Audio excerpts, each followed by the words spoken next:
हम कक्षा 9 हिंदी की पाठ्यपुस्तक कृतिका का चौथा अध्याय पढ़ रहे थे, जिसका नाम है माटी वाली। इसके लेखक विद्यासागर नौटियाल जी हैं। इसमें उन्होंने विस्थापन की समस्या के बारे में चर्चा की है। आधा अध्याय हम पिछली वीडियो में पढ़ चुके हैं। इस कहानी में हमने एक माटी वाली बूढ़ी औरत के बारे में पढ़ा था, जो पूरे शहर में माटी पहुंचाने का काम करती है। जब वह एक घर में जाती है तो उस घर की मालकिन उसको पीतल के बर्तन में चाय देती है। तो उस पीतल के गिलास को देखकर माटी वाली कहती है कि मालकिन, ऐसे बर्तन किसी घर में भी दिखाई नहीं दिए मुझे, लेकिन आपने अब तक इनको संभाल कर रखा है। तो मालकिन कहती है कि ये हमारे पूर्वजों की गाढ़ी कमाई है और इसे हराम के भाव बेचने का मेरा मन नहीं करता है। तो यह सुनकर माटी वाली कहती है कि इतनी लंबी बात नहीं सोचते बाकी लोग मतलब जिन लोगों के बारे में बातचीत हो रही थी ना, कि किसी के घर में पीतल के बर्तन मुझे दिखाई नहीं दिए हैं। तो माटी वाली उन पर व्यंग्य करके कहती है कि पूर्वजों के बारे में लोग इतना कहाँ सोचते हैं। मैं तो सोचकर पागल हो जाती हूँ कि अब इस उम्र में इस शहर को छोड़कर हम जाएंगे कहाँ, कि अगर हमें ये शहर छोड़ना पड़ा तो हम इस शहर को छोड़कर कहाँ जाएंगे। ठकुराइन जी, जो ज़मीन जायदादों के मालिक हैं, वे तो कहीं न कहीं ठिकाने पर जाएंगे ही, पर मैं सोचती हूँ मेरा क्या होगा। माटी वाली कहती है, ठकुराइन, जो पैसे वाले लोग हैं, ज़मीन जायदाद के मालिक हैं, वो तो अपना ठौर ठिकाना कहीं ना कहीं ढूंढ लेंगे, पर मेरे जैसी गरीब औरत कहाँ जाकर रहेगी। मेरी तरफ देखने वाला तो भी कोई नहीं है। चाय खत्म कर माटी वाली ने एक हाथ में अपना कपड़ा उठाया, दूसरे में खाली कंटर, और खोली से बाहर निकलकर सामने के घर में चली गई। उस घर में भी कल हर हालत में मिट्टी ले आने के आदेश के साथ उसे 2 रोटियां मिल गई। उन्हें भी उसने अपने कपड़े के एक दूसरे छोर में बांध लिया। छोर मतलब किनारा। लोग जाने तो जाने कि वह ये रोटियां अपने बूढ़े के लिए ले जा रही है। ठीक है, उसने सोचा कि लोग सोचते रहेंगे, क्या सोचते हैं, मैं ये रोटियां अपने बूढ़े को जाकर खिलाऊंगी। उसके घर पहुंचते ही अशक्त मतलब जो काम करने योग्य न हो, अशक्त बूढ़ा कातर नज़रों से उसकी ओर देखने लगता है। जब वह घर पहुंचती है तो उसका बूढ़ा पति उसको कातर नज़रों से एकटक लगाकर देखता है। वह घर में रसोई बनने का इंतज़ार करने लगता है कि अब माटी वाली आई है तो कुछ ना कुछ बनाकर देगी खाने के लिए। आज वह घर पहुंचते ही 3 रोटियां अपने बूढ़े के हवाले कर देगी। आज उसने सोचा कि आज तो 3 रोटियों का इंतज़ाम हो गया है और आज वह तीनों रोटियां अपने बूढ़े को खिला देगी। रोटियों को देखते ही चेहरा खिल उठेगा बूढ़े का। 3 रोटियां देखकर वह बहुत खुश हो जाएगा। साथ में ऐसा भी बोल देगी, साग तो कुछ है अब नहीं अभी, और तब उसे जवाब सुनाई देगा, भूख मीठी कि भोजन मीठा। तो माटी वाली अपने मतलब खुद ही ऐसा सोच रही थी कि जाकर यह बोल दूंगी कि साग तो है नहीं, रोटियां हैं, तुम रोटी खा लो। तो माटी वाली सोच रही थी कि मुझे जवाब में ये मिलेगा कि भूख मीठी कि भोजन मीठा। उसका गांव शहर के इतना पास भी नहीं है कि कितना ही तेज चलो फिर भी घर पहुंचने में 1 घंटा तो लग ही जाता है। माटी वाली जल्दी से जल्दी अपने घर पहुंचना चाहती थी, लेकिन उसका गांव शहर के इतना भी पास नहीं था कि जल्दी जल्दी वो पहुंच जाए। रोज सुबह निकल जाती है वह अपने घर से।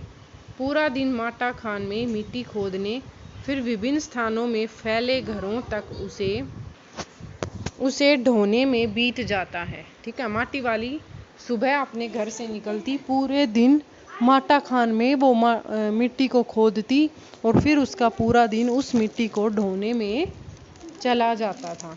घर पहुंचने से पहले रात घिरने लगती है। जब वह घर पहुंचती है तो रात हो जाती है। उसके पास अपना कोई खेत नहीं, जमीन का एक भी टुकड़ा नहीं। झोपड़ी जिसमें वह गुजारा करती है गांव के एक ठाकुर की जमीन पर खड़ी है। यानी माटी वाली जिस झोपड़ी में रहती है वह भी किसी जमींदार की है, किसी ठाकुर की है। उसका अपना कोई मकान, कोई जमीन नहीं है। नहीं, आज वह एक गठरी में बदल गए अपने बूढ़े को कोरी रोटियां नहीं देगी। क्या कह रही है कि उसका बूढ़ा या उसका पति बहुत बीमार है और वह सोचती है कि आज वह बूढ़े को कोरी रोटियां मतलब अकेली रोटी नहीं देगी। माटी बेचने से हुई आमदनी से उसने एक पाव प्याज खरीद लिया। फिर उसने माटी बेचने के कारण जो आमदनी हुई थी उससे एक प्याज खरीद लिया। प्याज को कूट कर वह उन्हें जल्दी जल्दी तल लेगी। बूढ़े को पहले रोटियां दिखाएगी ही नहीं। उसने सोचा कि घर जाते ही सबसे पहले वह प्याज को तल लेगी, उससे पहले वह अपने पति को रोटियां नहीं दिखाई देगी। तो इन बातों से क्या पता चलता है? इस कथन से यह पता चलता है कि माटी वाली के हृदय में अपने बूढ़े बीमार पति के लिए कितना सम्मान व प्यार है। ठीक है, आगे है, सब्जी तैयार होते ही परोस देगी। और जब प्याज की सब्जी तैयार हो जाएगी तो उसके सामने 2 रोटियां रख देगी और खाना डाल देगी। अब वह 2 रोटियां भी नहीं खा सकता, एक ही रोटी खा पाएगा या हद से हद 1.5 रोटी। अब उसे ज़्यादा पचता नहीं, बाकी बची 1.5 रोटियों से माटी वाली अपना काम चला लेगी। एक रोटी तो उसके पेट में पहले ही जमा हो चुकी है। मन में यह सब सोचती, हिसाब लगाती हुई वह अपने घर पहुंच गई। वह जब जा रही थी अपने घर तो रास्ते में सारी बातें सोच रही थी और सोचते सोचते वह अपने घर तक पहुंच गई। ठीक है, और माटी वाली का रोटियों का इस तरह से हिसाब लगाना उसकी गरीबी और मजबूरी को प्रकट करता है कि उसके पास अपना और अपने बूढ़े पति का पेट भरने के लिए पर्याप्त भोजन भी नहीं है और उसका उसके पति के सिवाय कोई और सहारा भी नहीं है।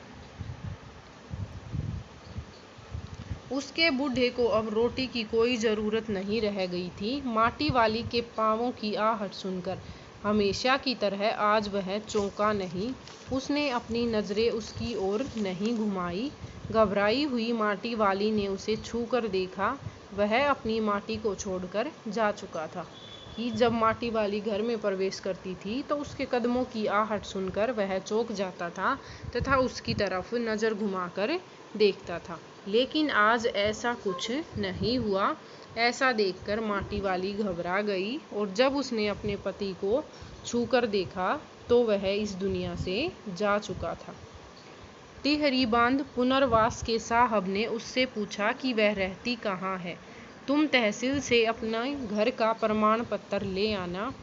मेरी जिंदगी तो इस शहर के तमाम घरों में माटी देते गुजर गई साहब। माटी कहाँ से लाती हो? माटा खान से लाती हूँ माटी। वह माटा खान चढ़ी है तेरे नाम, अगर है तो हम तेरा नाम लिख देते हैं। माटा खान तो मेरी रोजी है साहब। बुढ़िया हमें ज़मीन का कागज़ चाहिए, रोजी का नहीं। ठीक है, जब टिहरी बांध बन रहा था तो पुनर्वास लोगों का करवाया गया था। उस समय जो वहाँ लोग रहते थे उनको वहाँ से हटा दिया गया था। उन्हीं में से ये है माटी वाली भी एक है। बांध बनने के बाद मैं क्या खाऊंगी साहब, इस बात का फैसला तो हम नहीं कर सकते। वह बात तो तुझे खुद ही तय करनी पड़ेगी। ठीक है, टिहरी बांध की 2 सुरंगों को बंद कर दिया गया है। शहर में पानी भरने लगा है। शहर में आपाधापी मची है। शहरवासी अपने घरों को छोड़कर वहां से भागने लगे हैं। पानी भर जाने से सबसे पहले कुल शमशान घाट डूब गए हैं। मतलब वहाँ नदी का पानी भर जाने से शमशान घाट भी डूब गया है। माटी वाली अपनी झोपड़ी के बाहर बैठी है। गांव के हर आने जाने वाले से एक ही बात कहती जा रही है कि गरीब आदमी का शमशान नहीं उजड़ना चाहिए।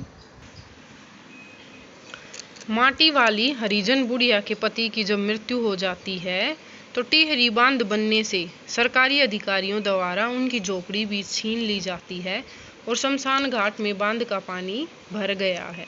ठीक है, अब उस बुढ़िया के सामने दो समस्याएं थी। एक तो अपने रहने का ठिकाना नहीं और एक मृतक यानी मरे हुए पति का अंतिम संस्कार के लिए कोई जगह नहीं। इसलिए उस बुढ़िया के कथन में उसके हृदय की पीड़ा या हृदय का दुख समाया हुआ है कि गरीब आदमी का घर छीनने के पश्चात कोई दूसरा ठिकाना ही नहीं होता।